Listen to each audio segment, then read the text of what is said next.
Okay, guys, you are welcome to my YouTube channel. If you are new here, my name is Isaac Adeyemi. In this video, I want to share with you the four mistakes that caused me to suffer for 10 months as a freelancer. And of course, you know what the word suffer means. It was not easy. I learned all these mistakes the hard way within 10 months. So, if you are doing any other thing, I will advise you to pay attention to this video because back in 2019, I was a very frustrated freelancer until I discover the four mistakes I'm about to share with you. Skip other things you are doing right now and pay attention to this video. This is mistake number one. I failed to set goals back then. In the past, I didn't set goals for what I wanted to achieve. So at the end of the month, I will settle for less, settle for whatever amount of money I made because I'm convenient, I'm comfortable with it. So even if it is a tiny amount of money, I don't really see anything that be like a zeal for me. There's nothing that ginger me, that push me to do more, simply because that is there is no goal. And you know, a goal is more of something that drive you. When you get back to it, you go back to work again and be like, yes, I need to do more, I need to make this goal. So there is no target, there is nothing. So I was just working without a direction, without a clear picture of what I wanted. So this was a big mistake, and to me, later on, I realized this is a zip mistake. So I will advise you, don't make this kind of mistake in your own freelancing business.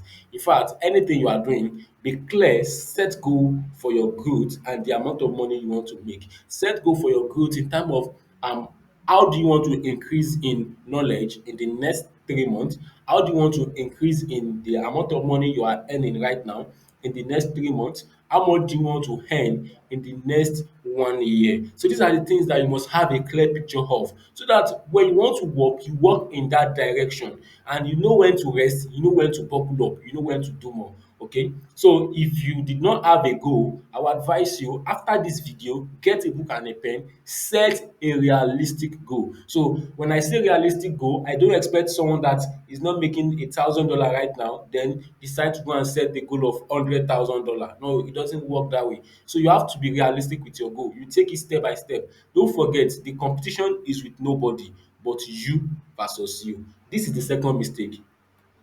I lack positioning. I struggle to know how to position myself and my skills in terms of attracting the client of my dream. I always want this client that will come and pay me thousands of dollars, that will just I just want to get thousands of dollars for my skills because it has always been part of me. I just want more. I want money. I want money. But I don't really know how to attract this kind of client. So I run my business with the sense of somebody will come, miracle will happen.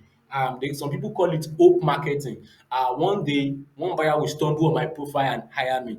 So later on, it's becoming more terrible, and I don't even know how to go about it. So I was like, maybe the issue is with the freelancing site I'm working with, which is Fiverr. So I decided to switch from Fiverr. I go to another one. In fact, I work on like 20 freelancing websites. I know them, I registered, set up profile, but still to no avail, no changes, nothing. Then that's when I realized the mistakes is from me. Because at the end of the month, after creating 20 profile on 20 freelancing platforms, I still end up broke with no with tiny amount of money at the end of the month. So this was when I realized, okay, the issue bounce back to positioning, the way I present myself. I want to charge thousands of dollars, but my profile does not look like someone that wants $10. So that's when I realized all these things. Then I realized positioning is an unfair advantage for a freelancer. So if you don't know how to position yourself, please do go and learn how to position yourself.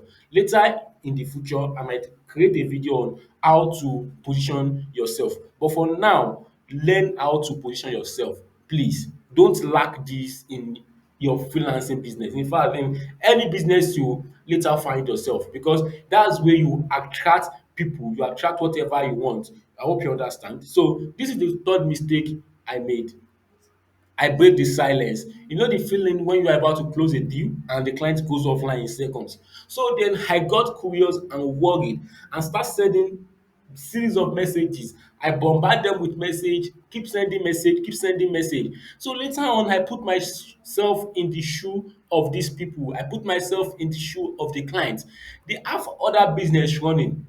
They have other business running. So when they go offline, some of them go offline to take care of their family, some of them go offline to take care of their other business. But those days I do think maybe they go offline because of me. So or I do think maybe they see my message, they are not just responding. So I keep bombarding them with messages. So anytime these client comes online and sees this, it dictates desperate. It dictates I'm desperate and be like, oh, I will get back to you. And you know what I will get back to you means? It's an objection you use when you don't want to hire someone. So things was now becoming more terrible. There are sometimes the kind of silence I break is when the buyer is about to place the order, when I've sent my proposal, everything, and the buyer is about to place the order. So I keep sending message, keep sending message. Are you there? Are you there? Are you there? And it's kind of terrible. Though I'm not saying you should not follow up with your clients, but find a better way of doing it so that it won't look as if you are breaking the silence. Okay? It won't look as because just assume you are about to pay someone $1,000 for maybe a skill and you mistakenly stumble on something else, so you go offline. Then just for you to come back online, you see this same person have sent you over 20 messages. Immediately there is a way human brain will operate and be like, oh, since this guy just wants my money, he's not ready to work, he's not ready to do the whole job. And immediately you know how you start feeling. Exactly. So don't break the silence. And this is the key here is anytime you are breaking the silence, maybe you are over following up, maybe you are bombarding your client with too much of messages, then immediately in this state, your subconscious mind will always tell you, like, oh, you are doing this thing the wrong way. I'm not saying you should not follow up, don't misquote me. But many times, if you don't know how to follow up, you end up breaking the silence and the buyer will smell you are desperate. This is the fourth mistake I make. I charge less and I lack closing. Then, as a struggling freelancer, my only goal is to receive an order. I don't care about the amount of money the client want to pay. This prompted me to charge ridiculously low for my prices. So I don't know how to go about it. I charge a low amount of money for the services I render. I get angry and I want to give up. So and later on I realize high paying clients will never hire you when you charge less.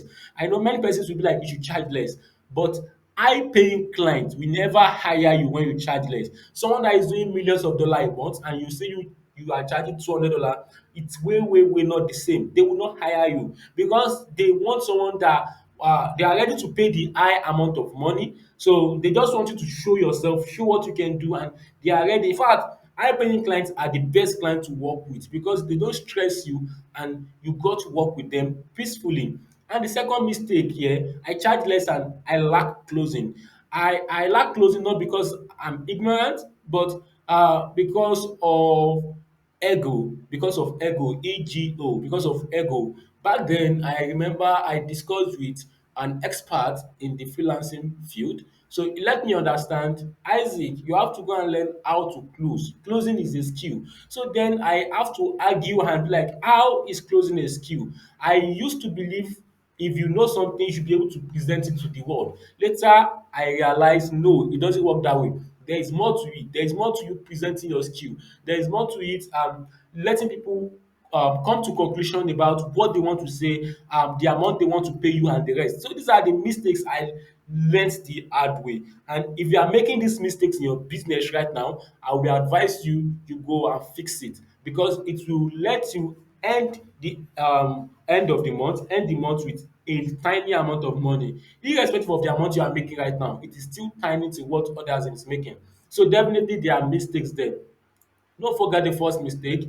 I failed to set a goal. I don't have a clear picture of what I want and I was just doing everything. And the second mistake is I lack positioning. I don't know how to position myself to attract the client of my dream. And positioning starts from your profile, your picture as a freelancer. So you have to go back to all these things and check them out if you are actually doing them the right way. And also, I break the silence. I break the silence, just bombard the client with message just for them to respond to my messages. And the last one is I charge less and I lack closing. So let me give you another bonus. If you don't want to break the silence and you want to follow up, you always want clients to respond to your message, do this. Always respond to the message. Let your message end with a question. Let your message end with a question. Don't just send a message and assume the person will reply. Normally, people are busy with a lot of things. People are stressed. They have a lot of things demanding their attention. In fact, this the social media age. They have a lot of ads, a lot of persons targeting them as their audience and just want to sell to them. So you too, as a freelancer, you are chatting with the same person that has kids, that has family to talk to, that have other business to run. So you must really come to the sense of, okay, what do I do to make this client keep responding to my messages? And that is ask question. At the end of your message, ask question. It is the question that will prompt a response. But when you don't ask question, you assume the buyer will respond. He will read your message and likely to ignore. So when this buyer ignore, you want to send more message, keep bombarding with message. And before you know what happened, you are already devaluing yourself, devalue what you want to offer. I hope this help. So if you learn something, comment below. Let us know what you learned so that others can learn from you as well. So don't forget to subscribe to my YouTube channel and turn on the notification bell. It's very important because very soon I'm still going to upload more video. I'm going to drop more and more video. And also check the video description to join my Telegram community because in a week time, I'm going to be discussing how to handle objections and rejections like a pro. And I'm going to teach you how you can increase your conversion rate than you have done in the last 90 days. So how you can make more money than you have done in the last 90 days. So check the video description. You see the Telegram community there. Join the Telegram community. It's very important because that's where the training will hold.